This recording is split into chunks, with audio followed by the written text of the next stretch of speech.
क्या supreme court के मुख्य न्यायाधीश डीवाई चंद्रचूड़ संविधान सम्मत न्याय व्यवस्था को बदल देना चाहते हैं? डीवाई चंद्रचूड़ ने कहा कि राम जन्मभूमि डिस्प्यूट केस में फैसला देने से पहले वो भगवान के सामने बैठे और राम जन्मभूमि मुकदमे में फैसले के लिए प्रार्थना की। सीजेआई डीवाई चंद्रचूड़ ने कहा, मैं ईश्वर के सामने बैठा और कहा कि आपको समाधान ढूंढना होगा। ये भगवान कौन थे जिससे समाधान मांग रहे थे डीवाई चंद्रचूड़? क्योंकि श्री राम भगवान तो इस केस में एक पार्टी थी। डीवाई चंद्रचूड़ का यह कहना कि फैसले के लिए भगवान से प्रार्थना की संविधान की कसौटी पर खरा नहीं उतरता। क्यों? इसके कई कारण हैं जो हम इस वीडियो में आपको बताएंगे।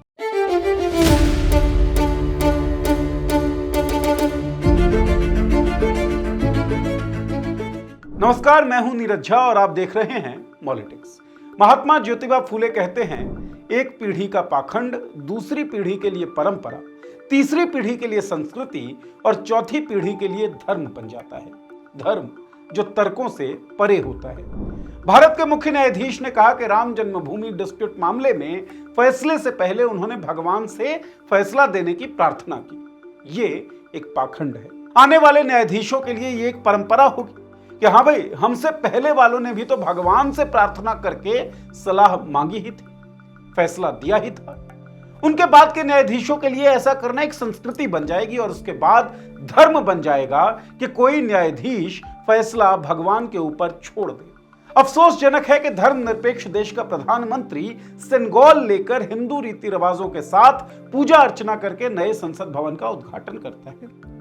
अफसोसजनक है कि धर्मनिरपेक्ष देश के सुप्रीम कोर्ट के चीफ जस्टिस भगवान से प्रार्थना करते हैं कि देश में कम्युनल राजनीति को सबसे अधिक सपोर्ट देने वाले लैंड डिस्प्यूट मामले में फैसला करने में वो समाधान ढूंढे। क्या हमारे देश की न्यायपालिका भगवान भरोसे है? मुख्य न्यायाधीश पद पर बैठने से पहले जो शपथ लेते हैं वो संविधान में उल्लिखित है। मैं, जिसे भारत के सर्वोच्च न्यायालय का मुख्य न्यायाधीश नियुक्त किया गया है, ईश्वर के नाम की शपथ लेता हूँ या सत्य निष्ठा से प्रतिज्ञान करता हूँ कि मैं श्रद्धा और निष्ठा के साथ भारत के संविधान के प्रति सच्ची निष्ठा रखूँगा, कि मैं भारत की संप्रभुता और अखंडता को बनाए रखूँगा और मैं अपने पद के कर्तव्यों का निर्वहन बिना किसी भय या पक्षपात, अनुराग या द्वेष के अपनी पूर्ण क्षमता, ज्ञान और विवेक के अनुसार सच्चाई से और निष्ठापूर्वक करूंगा तथा मैं संविधान और कानूनों का पालन करूंगा।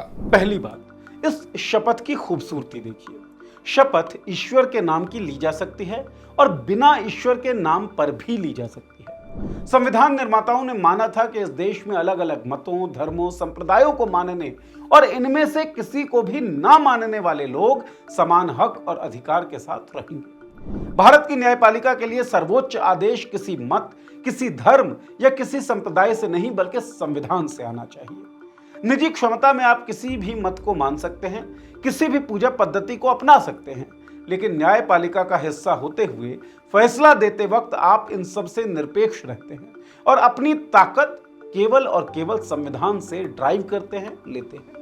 अगर ईश्वर से ही फैसले की प्रार्थना करनी होती तो बड़े बड़े धर्माचार्य ये काम कर देते।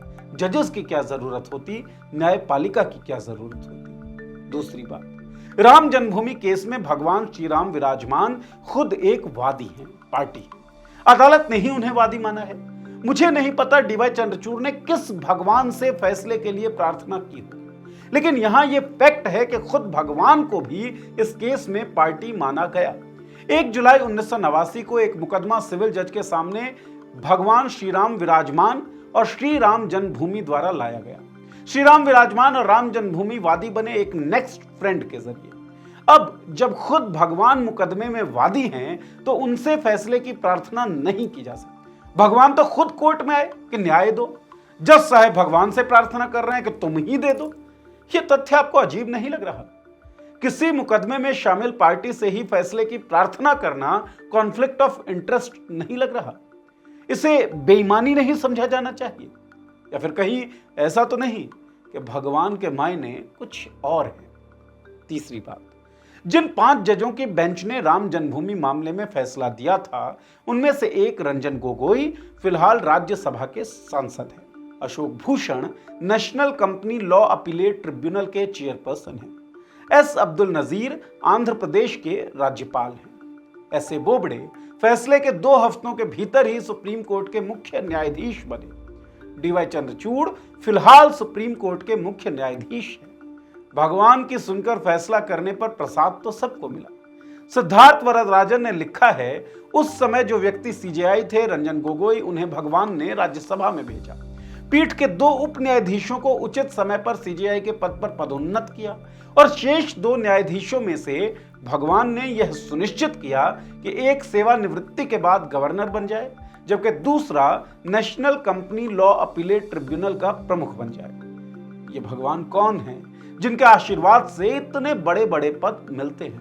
गजब माहौल है। देश के प्रधानमंत्री खुद को नॉन बायोलॉजिकल बताते हैं, उनकी पार्टी के लोग उन्हें देवतुल्य बताते हैं, उनके समर्थक उनके नाम की मंदिरें बनाते हैं और देश के वर्तमान सीजेआई कहते हैं कि देश के सबसे संवेदनशील धार्मिक मामले में फैसला लेने से पहले वो भगवान से प्रार्थना करते हैं। ये देश अब भी संविधान से ही चल रहा है ना? सुप्रीम कोर्ट अब भी संविधान की ही कस्टोडियन है ना? इन सवालों पर आप क्या सोचते हैं? आपके क्या जवाब हैं? इस वीडियो के कमेंट बॉक्स में हमें लिखकर बताएं।